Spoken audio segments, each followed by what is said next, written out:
Assalamu alaikum friends. Welcome to 10th lecture of C++ programming course. Friends, previous lecture में हमने if statement के बारे में study किया था और if statement को हमने अपने dev cpp एडिटर के अंदर एक प्रोग्राम में भी इम्प्लीमेंट किया। हमने एक प्रोग्राम लिखा जिसमें हमने if स्टेटमेंट को कोड किया था। आपको मैंने बताया था कि इफ स्टेटमेंट के दो पार्ट होते हैं। फर्स्ट पार्ट कंडीशन होती है और सेकंड पार्ट एग्जीक्यूशन होती है। अगर फर्स्ट पार्ट में कंडीशन ट्रू हो तो सेकंड पार्ट में जो एग्जीक्यूशन है वो रन होती है, एग्जीक्यूट होती है। जो भी कोड होता है वो एग्जीक्यूट होती है। ये हमारा कंडीशन, ये इसको मैंने एनसर्कल किया है, ये हमारी कंडीशन है। ये कंडीशन ट्रू होगी तो हमारी ये कर्ली ब्रैकेट के अंदर जो कोड है वो एग्जीक्यूट होगा, अदरवाइज नहीं होगा। तो ये हमारी इफ स्टेटमेंट थी। इसके बाद जो आज का लेक्चर है, आज के लेक्चर में हम प्रॉब्लम स्टेटमेंट और रिलेशनल ऑपरेटर, आज के लेक्चर में हम रिलेशनल ऑपरेटर के बारे में स्टडी करेंगे। ये रिलेशनल ऑपरेटर या कंडीशनल ऑपरेटर, ये ऑपरेटर्स जो हैं ये इफ स्टेटमेंट की जो कंडीशन है इसको देखने के लिए कि क्या ये कंडीशन ट्रू है या फॉल्स है, तो ये कंडीशन को चेक करने के लिए कंडीशनल ऑपरेटर या रिलेशनल ऑपरेटर यूज होते हैं। जैसा कि हमने प्रीवियस लेक्चर के प्रोग्राम में हमने ग्रेटर देन एक कंडीशनल या रिलेशनल ऑपरेटर था, वो हमने यूज किया था। तो अभी हम देखते हैं कि सी में कौन कौन से रिलेशनल ऑपरेटर हैं कि जो यूज करते हैं। फर्स्ट, ग्रेटर देन, ये हमने लास्ट टाइम भी कोड किया था। ग्रेटर देन ऑपरेटर ये बाइनरी ऑपरेटर हैं।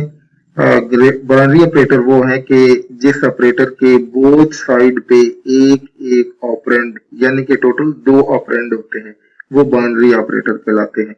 ये इन चीजों को मैं बार बार रिपीट करता हूं, उसकी रीजन ये है कि ये चीजें आपको याद रहें।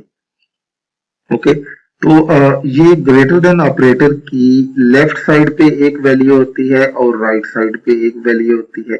फॉर एग्जांपल मैं इफ स्टेटमेंट में ये लिख सकता हूं कि if a is greater than b, यानी अगर a b से बड़ा है, वाकई बड़ा है, तो ये ट्रू होगी और अदरवाइज अगर नहीं है तो ये फॉल्स होगी। ये greater than operator. Second, equal to operator.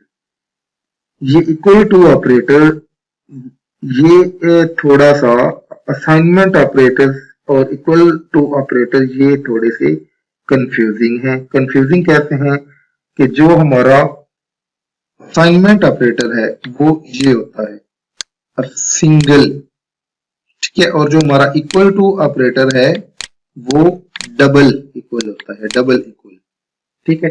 तो यहाँ पे कंफ्यूज नहीं होना। असाइनमेंट ऑपरेटर ये होता है कि असाइनमेंट ऑपरेटर की एक साइड पे हमारा वेरिएबल होता है जो हमारी लेफ्ट साइड है, और राइट साइड पे हमारी कोई एक्सप्रेशन होती है या मतलब एक्सप्रेशन मीन के कोई मैथ की, अरिथमेटिक की ऑपरेशन a प्लस बी हो सकता है, 2 प्लस 4 हो सकता है, कोई भी, या वेरिएबल भी हो सकता है, कुछ भी हो सकता है। लेकिन जो भी हो उन सब का जो रिजल्ट होता है एक्सप्रेशन का वो सिंगल वैल्यू हो।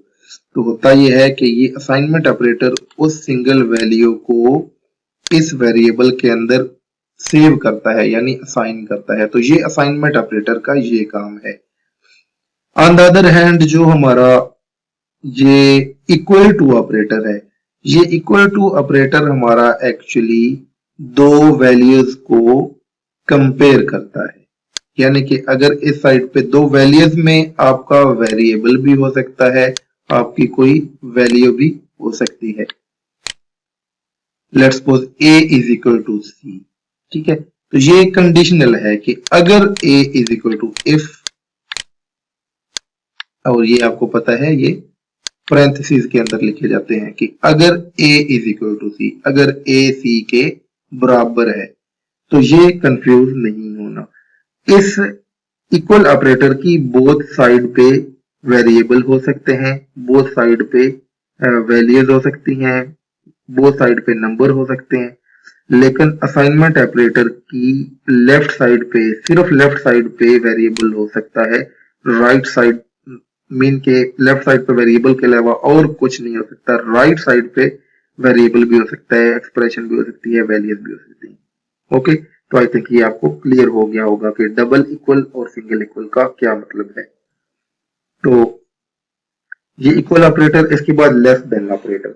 लेस देन ऑपरेटर मीन के अगर आपकी जो फर्स्ट वैल्यू है वो सेकंड वैल्यू से छोटी है, यानी if a is less than b, तो ये कंडीशन ट्रू होगी। इसके बाद ग्रेटर देन और इक्वल टू ऑपरेटर, तो ये भी ऑपरेटर होता है, ये पॉसिबिलिटी है कि हम a और b को कंपेयर कर रहे हूं और हम कहें कि अगर a b से बड़ा है या a b के बराबर है, ठीक है, तो इन दोनों सूरतों में, तो ये इसमें कंडीशन ट्रू कब होगी, इसमें अगर ये, इसका मतलब ये है कि यहाँ पे ये दो ऑपरेटर हैं जो मिलके ये एक सिंगल ऑपरेटर बना है, यानी यहाँ पे ग्रेटर देन एक ऑपरेटर है और इक्वल टू एक अदर ऑपरेटर है।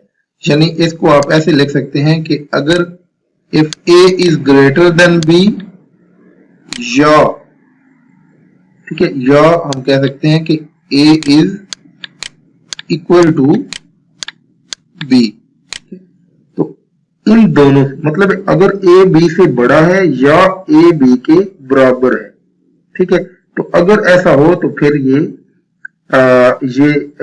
कंडीशन जो है ये ट्रू रिटर्न करेगी।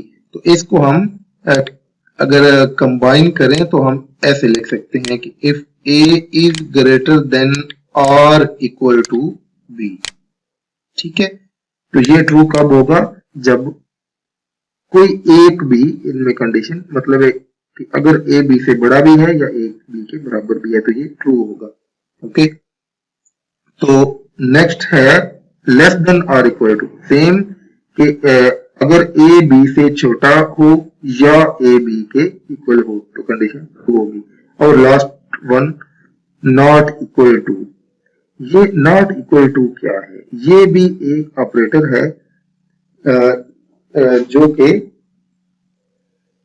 जिसमें ये इक्वल टू के मतलब ऑपोजिट है, ठीक है, जिसमें हम ये कह सकते हैं कि if a is not equal to b, यानी a अगर b के बराबर नहीं है, यानी a b से बड़ा है या a b से छोटा है, ठीक है, तो इसमें अगर a b से बड़ा है या a b से छोटा है तो दोनों सूरतों में कंडीशन ट्रू होगी। मतलब है बड़ा होगा तो बराबर नहीं होगा, छोटा होगा तो भी बराबर नहीं होगा। तो नेक्स्ट हम मूव करते हैं if else statement. If else statement, ये इफ स्टेटमेंट एक्चुअली कंप्लीट तब होती है जब इफ स्टेटमेंट का जो नेक्स्ट पोर्शन है एल्स, इसको हम इंक्लूड करें, क्योंकि जहां पे हम इफ स्टेटमेंट यूज करते हैं तो उसके साथ बहुत ज्यादा most probably else statement use होती है, ठीक है। तो इफ एल्स स्टेटमेंट को आई थिंक हम नेक्स्ट लेक्चर पे पेंडिंग कर देते हैं क्योंकि लेक्चर ज्यादा लेंथी हो जाएगा। ये लेक्चर हम यहाँ पे इंक्लूड करते हैं। नेक्स्ट लेक्चर में हम इफ एल्स स्टेटमेंट को थियोरेटिकली स्टडी करने के बाद इसका हम एक प्रोग्राम भी कोड करेंगे। ओके, नेक्स्ट लेक्चर तक के लिए